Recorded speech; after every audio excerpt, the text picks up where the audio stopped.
Daniel capítulo 5, eu te convido a pegar uma caneta para anotar, para marcar na sua Bíblia, para aprender a palavra de Deus.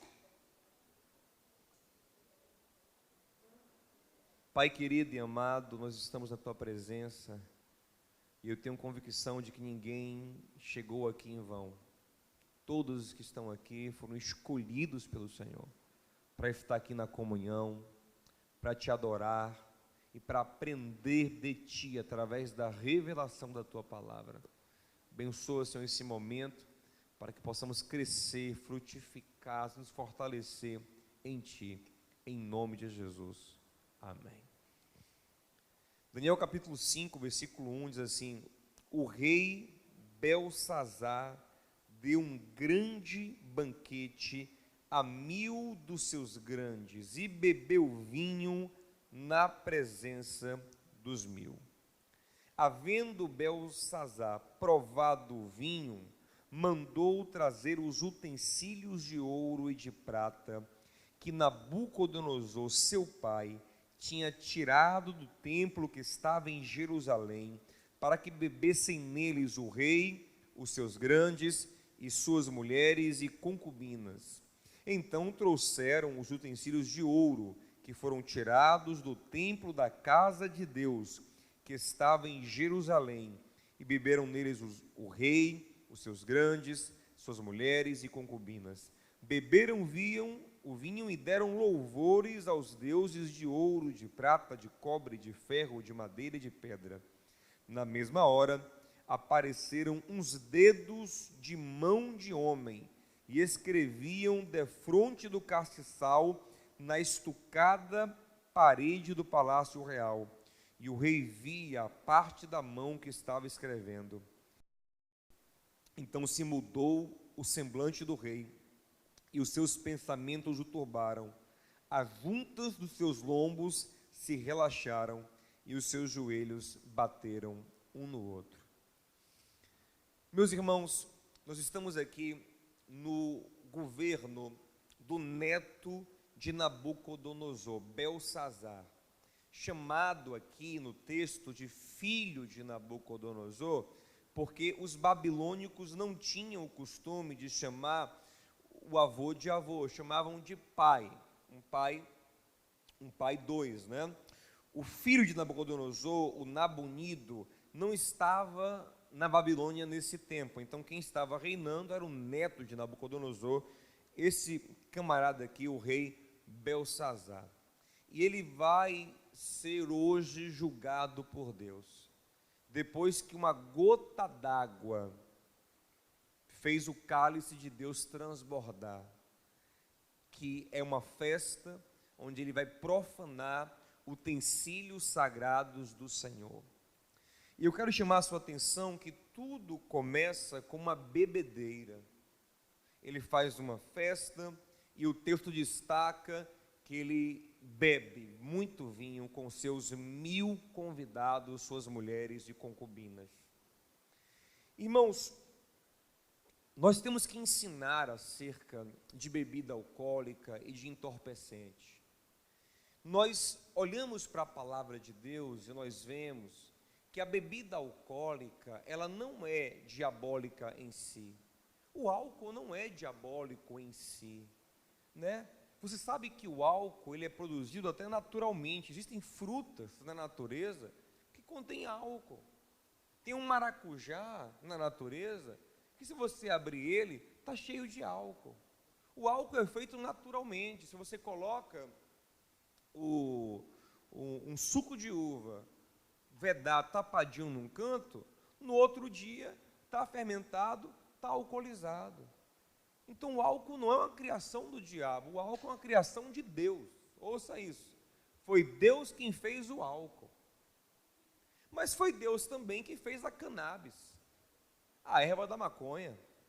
Foi Deus também que fez a folha da coca, da qual extrai a cocaína. Não é porque é algo natural que vai ser bom, não é verdade, gente? Foi Deus que fez o veneno do escorpião. Foi Deus que fez o veneno da cascavel. Então tudo está no modo que o homem vai usar isso. E Deus colocou o homem para governar e para administrar toda a natureza. Em nenhum lugar na Bíblia o álcool é associado à malignidade por si só. O álcool é maligno, o álcool é do diabo, não existe isso. Mas a Bíblia nos alerta muito para ter cuidado com aquilo que nos entorpece, que nos rouba a consciência sobre os riscos de se entorpecer. As bobagens feitas por causa de entorpecentes, de estimulantes, por causa daquilo que altera a consciência. Hoje eu estava num mercado, perto da obra da igreja, de repente apareceu um homem cheirando muito forte a álcool, dá para ver que era um alcoólatra, me pedindo dinheiro para almoçar. Nesses casos eu sempre tento discernir, se de fato a pessoa está com fome, ou se ele quer dinheiro para o vício. E naquele caso em específico hoje, eu movi meu coração de vontade de ajudar, e puxei um dinheiro na carteira e dei para ele, e quando ele olhou no meu olho, ele falou: Diogo Dantas? Eu disse sim. Ele falou: você já pregou em vários eventos do ministério que eu fazia parte. Eu falei: é mesmo, meu irmão? Ele é. Eu era pastor. E comecei a beber. E não parei mais. E hoje minha vida está destruída, começando pelo álcool. Então você não pode ignorar isso. Eu conheço pessoalmente um médico, que era um médico excelente. Pense num homem que era querido por todo mundo, bom pai, bom marido, maravilhoso profissional, muito bem estabelecido na carreira dele, uma referência na sua área, na medicina aqui na Bahia, e de repente passou a ter um vício de beber uísque. Ele não conseguia passar um dia sem secar uma garrafa de uísque. E do uísque ele passou a beber mais coisas, e acabou totalmente destruído. Carreira, família, saúde, perdeu tudo. Então você precisa entender, meu irmão, que tudo isso é muito perigoso. Que o caminho, a linha de equilíbrio nisso é muito tênue.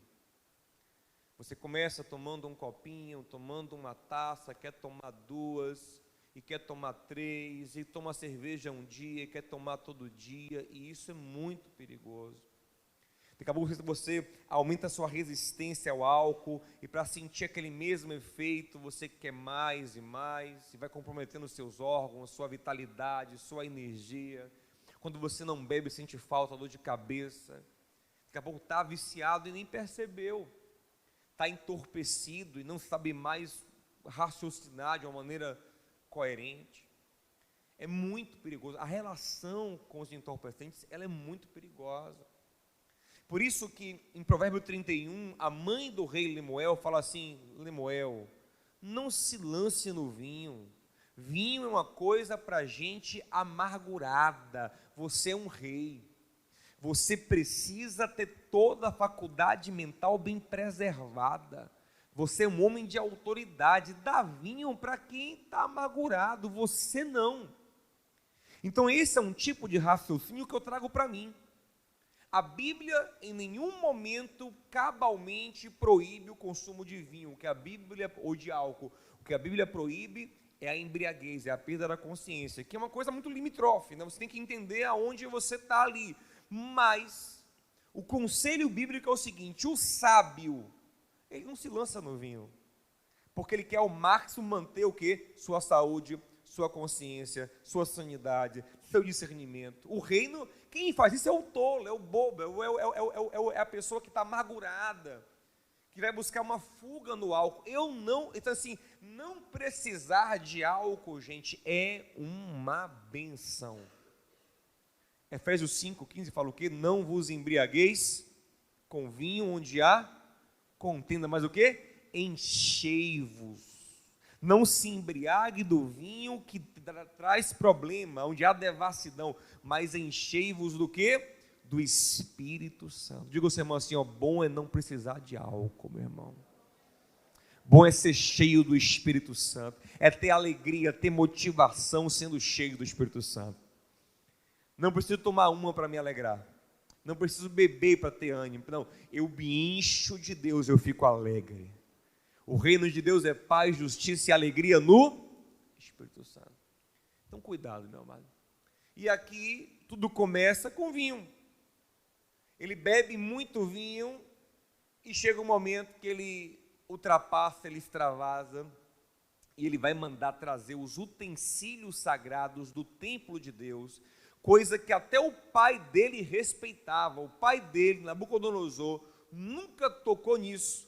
Nabucodonosor destruiu o templo de Jerusalém, trouxe os utensílios para a Babilônia, mas nunca mexeu. Aí o Belsazar, num dia de cachaça, inventa de mexer nisso. E, gente, esse é o problema.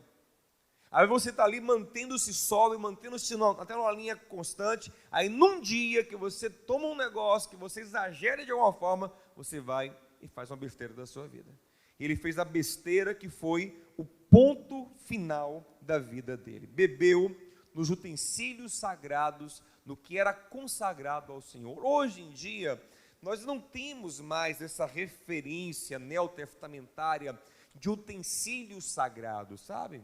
Até o pessoal coloca aqui, eu trouxe de Israel um candelabro, eu trouxe uma taça de Israel, aí o pessoal coloca aqui na Santa Ceia e tal, para dar uma decorada, mas isso não é utensílio sagrado.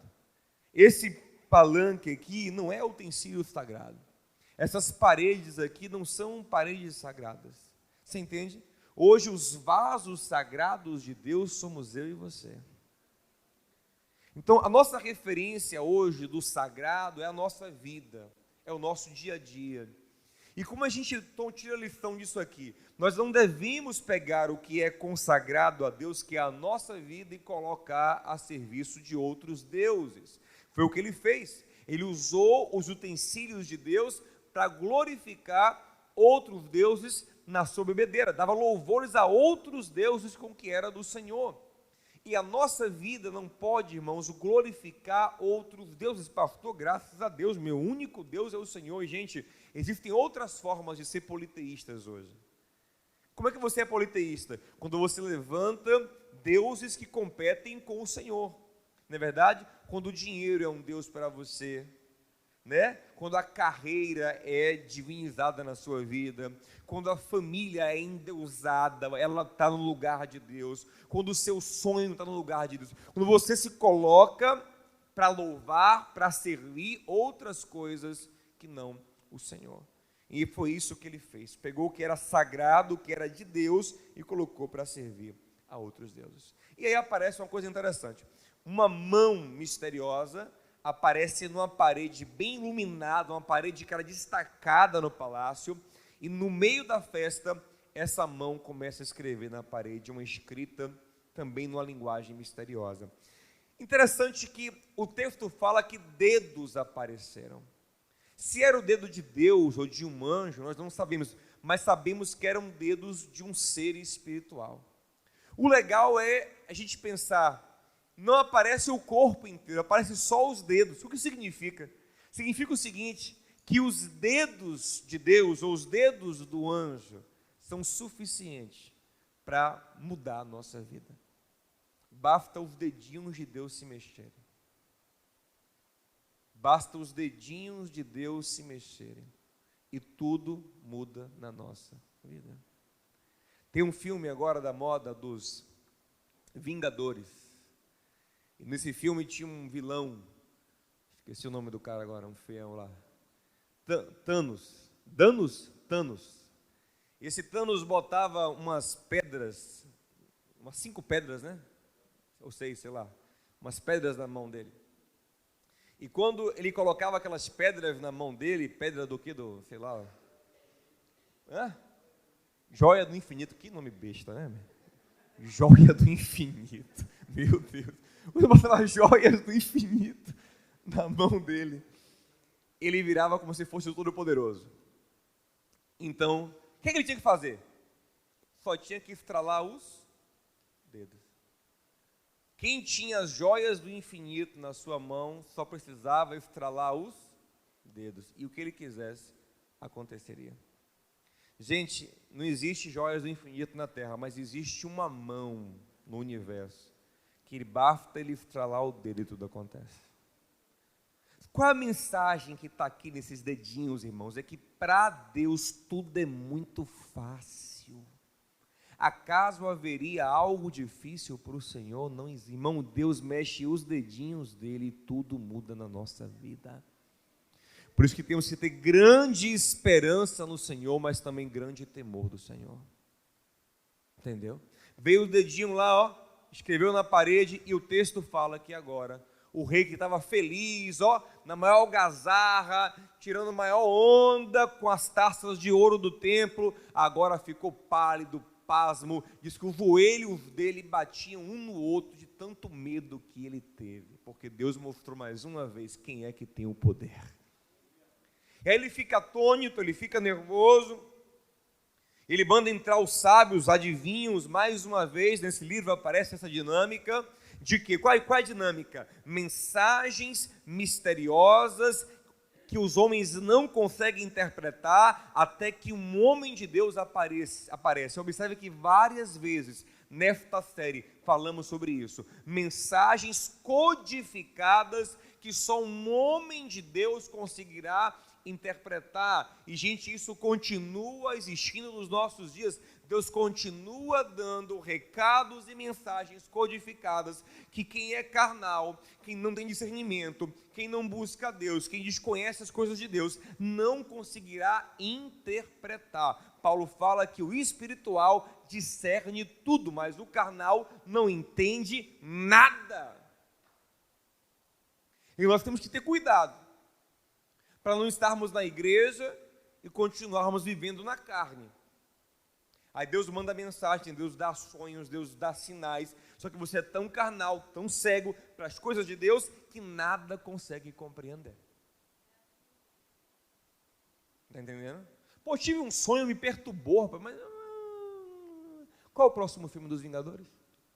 Está entendendo? Você não está nem aí. Poxa, eu orei e aconteceu isso, aconteceu aquilo. Você não entende nada do que Deus fala. Mais uma vez, isso acontece aqui.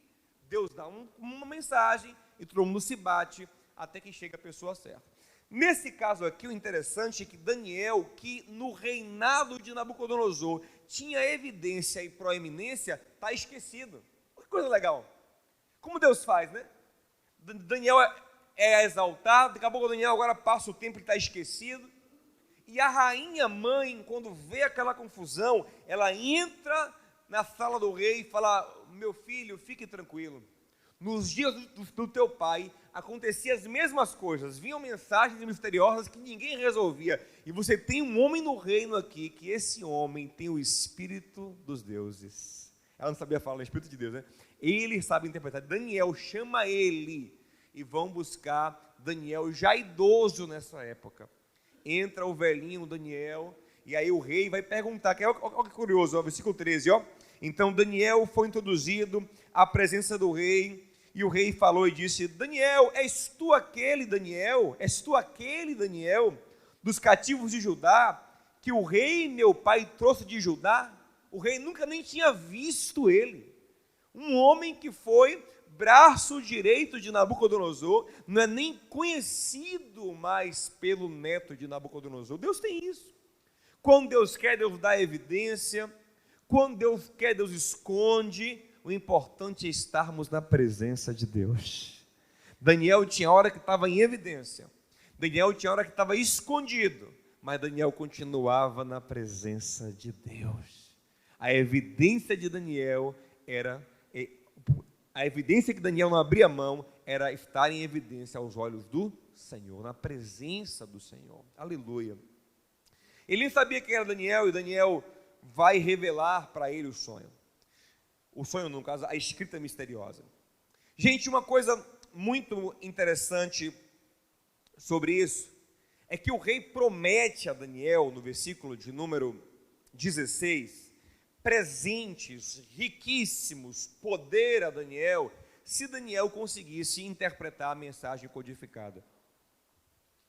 E Daniel diz no versículo 17: Rei, as tuas dádivas, teus presentes, fiquem contigo, dê a outros. Eu vou fazer o serviço, mas não quero os teus presentes. Gente, Daniel aqui não estava sendo grosseiro com o rei. Pelo contrário, Daniel aqui estava ensinando a Belsazar uma lição espiritual poderosíssima e que nós também temos que aprender. Ouça isso. Aprenda essa lição espiritual, que ela é poderosa. Lembra de Naamã? Quando Naamã foi buscar cura em Israel, vocês lembram como ele foi? Ele foi com uma comitiva e com muitos presentes que o rei da Síria mandou para entregar ao rei de Israel ou ao profeta que curasse Naamã.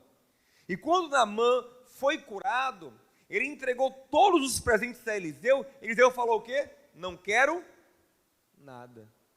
E aí Geazi, quando viu aquilo, ficou agoniado, correu escondido atrás de Naamã e foi pedir tesouros, foi tentar ganhar alguma coisa.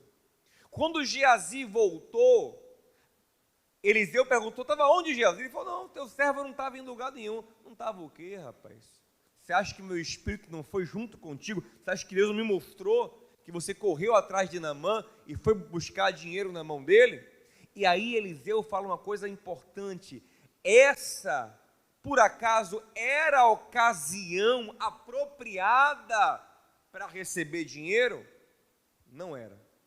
Ou seja, não é problema um profeta, não é problema um homem de Deus, tendo uma causa e um motivo, e num tempo certo e na hora certa, receber ofertas para investir nos propósitos de Deus. O problema é quando isso é feito como uma troca, como um comércio, quando isso é feito como eu vou pagar o teu serviço espiritual. Então Daniel está dizendo: rei, eu não posso ser comprado, eu estou servindo ao meu Senhor. O que eu vou fazer aqui é um serviço a Deus. A tua mentalidade é me pagar para eu te servir. Eu não posso fazer isso. Isso aqui é um serviço a Deus, um serviço santo, é um serviço sagrado. E, gente, nós temos que ter essa mentalidade.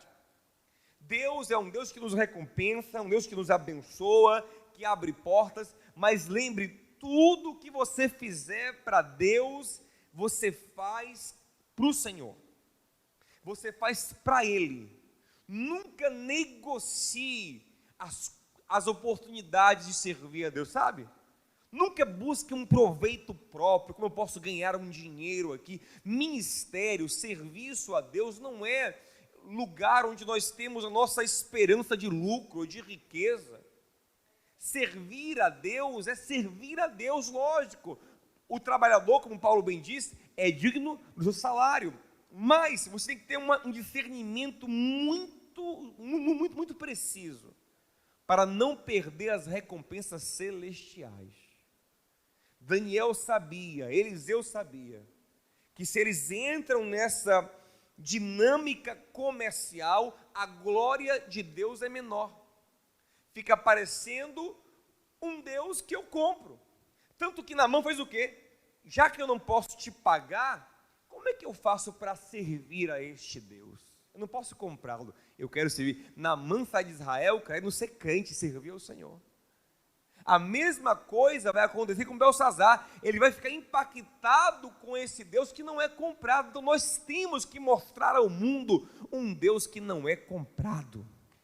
Amém, gente? Um Deus que não é comprado. Um Deus que não se vende na prateleira. Ele é o dono de tudo.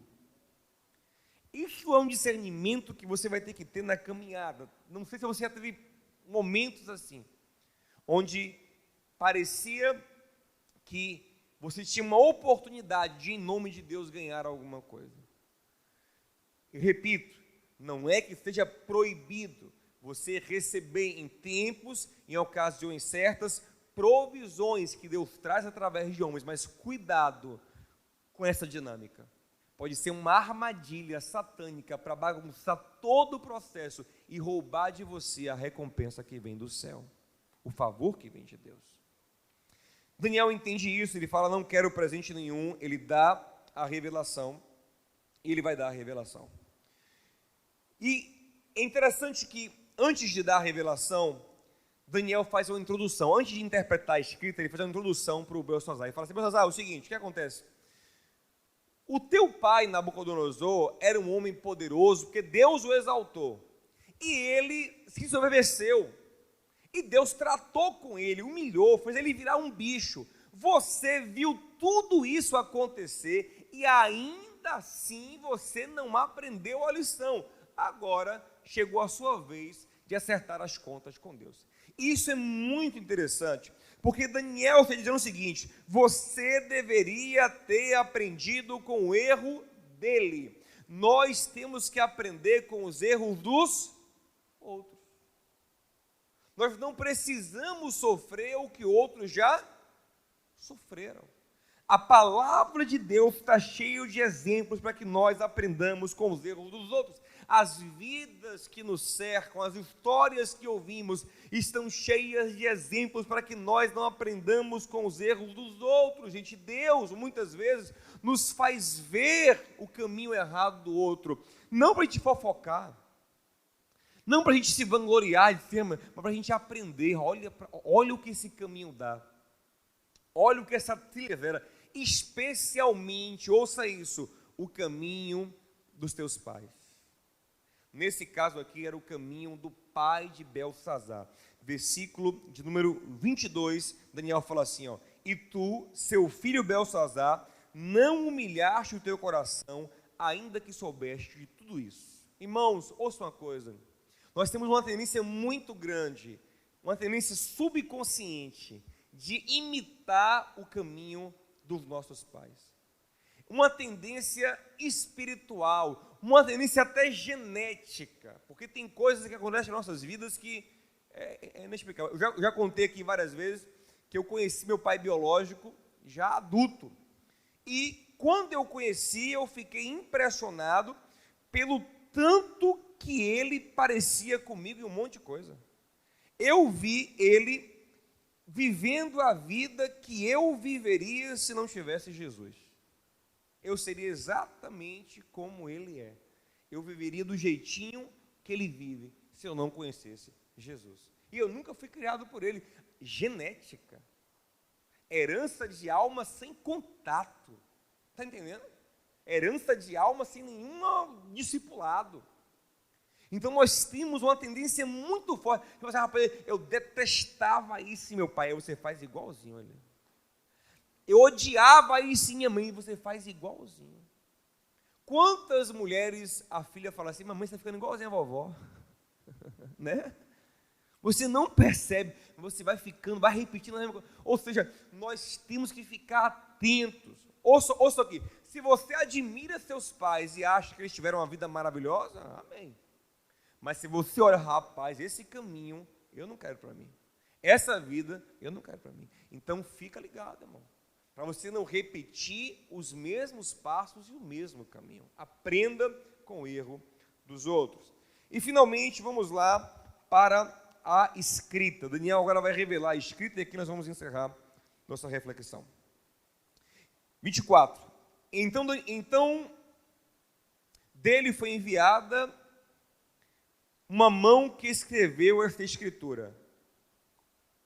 Esta, pois, é a escritura que se escreveu. Mene, mene, tekel, parsim. Esta é a interpretação daquilo. Mene, contou Deus o teu reino e o acabou.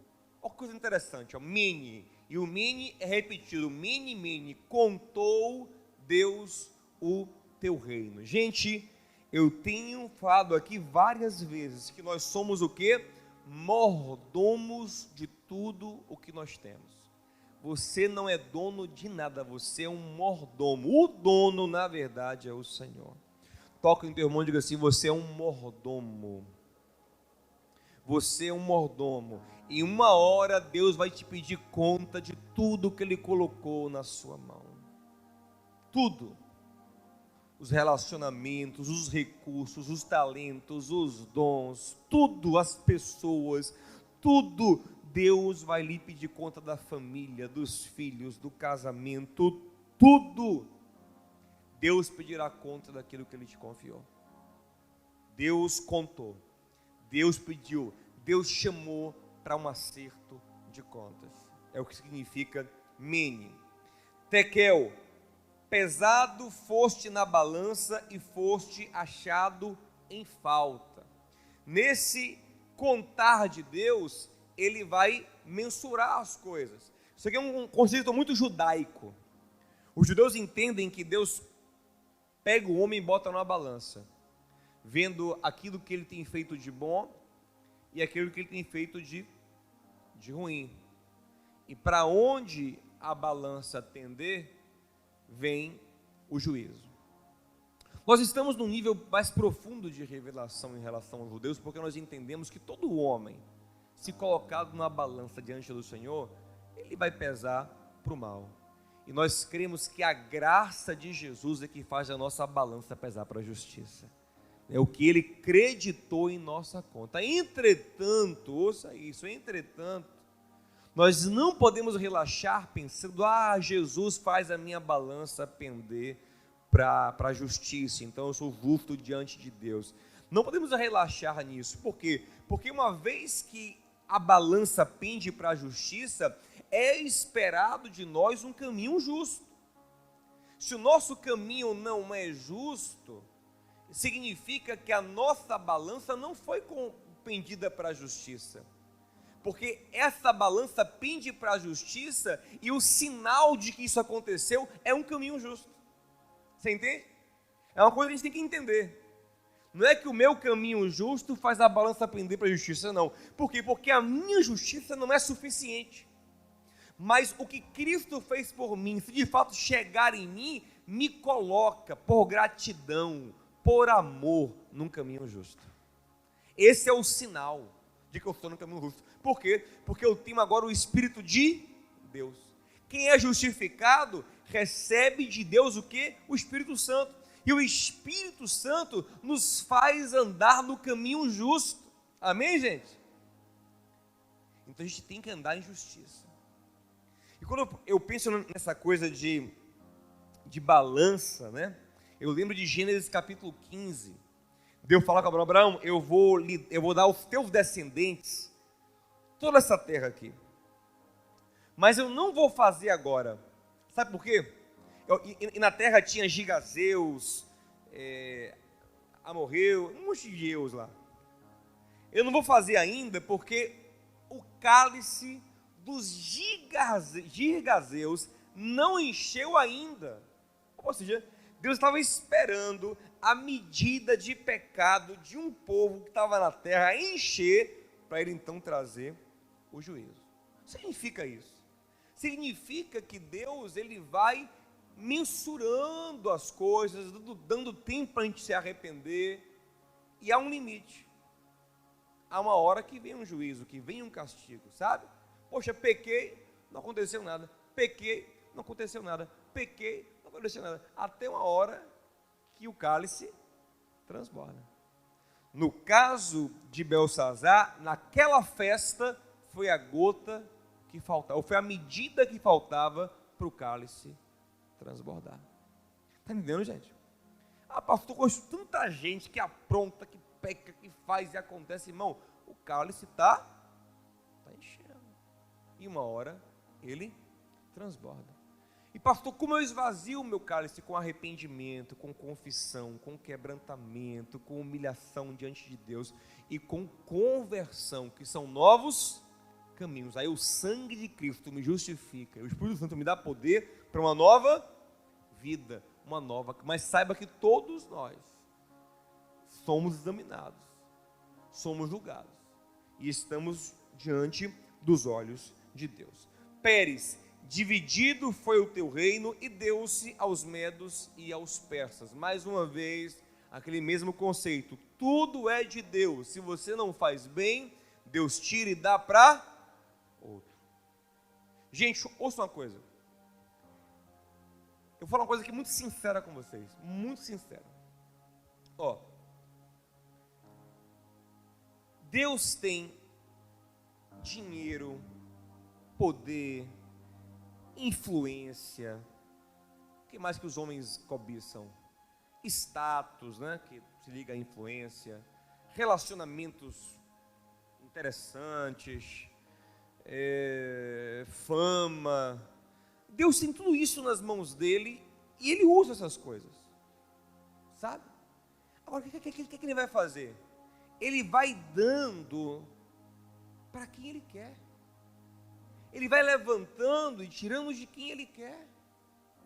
Nem sempre é Deus quem dá tudo isso. Às vezes é uma coisa satânica. O diabo também, lembra que o diabo ofereceu a Jesus? Te darei os reinos deste mundo e a glória deles. O diabo também dá. Mas Deus também dá. Olha aqui, ó. Deus deu a Nabucodonosor.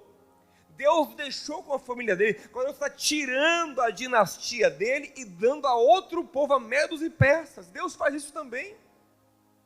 Então ouça uma coisa, se você for uma pessoa que estiver alinhada com Deus, grande é a possibilidade de Deus colocar muitas coisas na sua mão, de acordo com a sua capacidade. Mateus 25, né? Parábola fala isso, a cada um deu de acordo com a sua capacidade. Então entenda isso, Deus não tem dificuldade. Mas se você também não se alinha com Deus, o que está na sua mão hoje, amanhã vai estar na mão de outro. O dinheiro, o recurso, a influência, tudo. E não há segurança diante de Deus. Ah, pastor, eu não vejo, o que está na minha mão está consolidado. Meu irmão, hein, Gabi? Agindo Deus, quem impedirá? Deus tem 1001 formas de arrancar as coisas da nossa mão. Como Deus tem 1001 formas também de colocar as coisas na nossa mão. A porta que Ele abre, ninguém, e a que Ele fecha. Diga ao seu irmão, tudo é do Senhor. Diga, irmão, tudo é do Senhor, irmão. Tudo é do Senhor. Tudo pertence a Ele. Foi tirado da sua mão e foi dado aos medos e aos persas. Aí o rei manda vestir em Daniel de uma roupa de púrpura, uma roupa fina, botam ouro sobre ele, proclamam ele como o terceiro maior do reino, só não maior do que seu pai Nabonido, do que ele, bem Belsazar. E Daniel vira homem de novo, ó, importante, Daniel está nem aí. Mas naquela mesma noite, o rei Belsazar vai morrer. Que interessante, né? Na mesma noite, uma invasão persa acontece e o rei morre. E o rei passou. E o rei acabou. Deus estralou os dedos com as joias do infinito. E acabou tudo. Mas Daniel permaneceu. Olha curioso.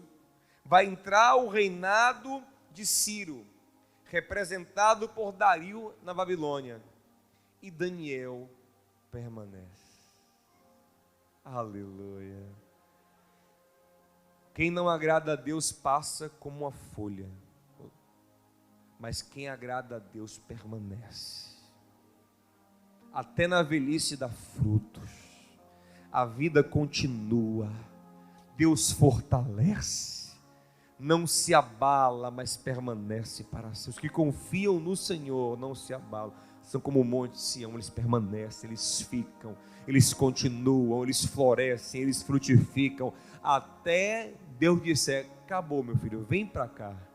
Ele vai continuando, ele vai permanecendo, ele não é cortado repentinamente, ele cumpre todo o propósito de Deus. Amém, meu amado? Vamos ficar em pé em nome de Jesus? Entra rei e sai rei, e Daniel permanece. Assim vai ser na sua vida, meu irmão. Muitos vão entrar e vão sair, e você vai permanecer firme. Muitos vão cair, e você vai continuar firme no Senhor. Muitos vão subir e descer, e você vai continuar constante. O caminho do justo, como a luz da aurora, que vai brilhando mais e mais até ser um dia perfeito. O segredo está em ter o Senhor como seu grande tesouro, em ter o Senhor como a sua rocha, em não ambicionar o que os homens ambicionam. Ambicione agradar a Deus, ambicione servir a Deus, ambicione ter propósitos santos no Senhor. Amém, gente?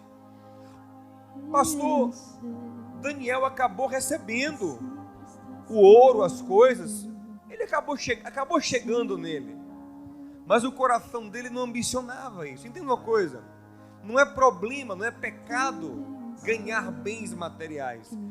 Mas não coloque nisso o teu coração. Coloque o teu coração em servir a Deus, em honrar a Deus. E o resto é resto. Amém, gente? É meio, é recurso, é ferramenta para que a glória de Deus se manifeste na minha e na sua vida. Amém? Feche o seu olho, comece a orar, comece a pedir ao Senhor que guie a sua vida, que guarde o seu coração.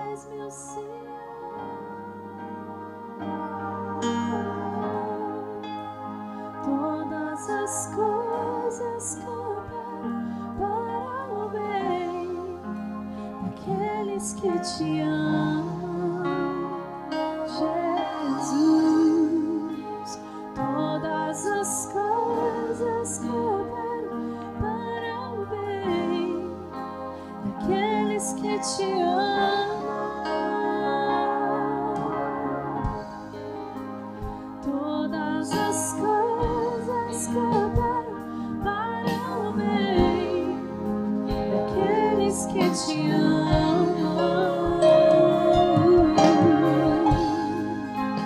Todas as coisas cooperam para o bem daqueles que te amam. Pai, eu quero orar em cima dessa palavra. Quero começar clamando, Senhor, que nos livre de todo vício, Senhor. Todo vício, Pai. Que os teus servos não caiam no laço, Senhor. Que não achem que álcool é brincadeira. Senhor, tenham cuidado com todo tipo de entorpecente. Nós não precisamos destas coisas, Senhor. Nós podemos ser cheios do Espírito Santo. Pai, eu oro também para que nós não sejamos como os incrédulos, que não têm nenhum discernimento, como os carnais, que nada compreendem, mas como Daniel, que entendia as mensagens do céu. Aleluia! Queremos ser o povo que entende as mensagens dos céus. Aleluia!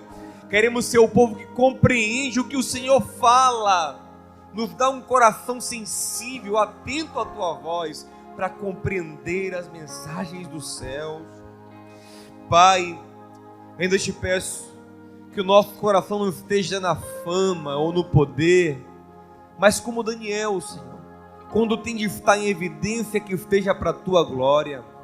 Quando tem que estar escondido, que estejamos também debaixo das tuas asas, em nome de Jesus.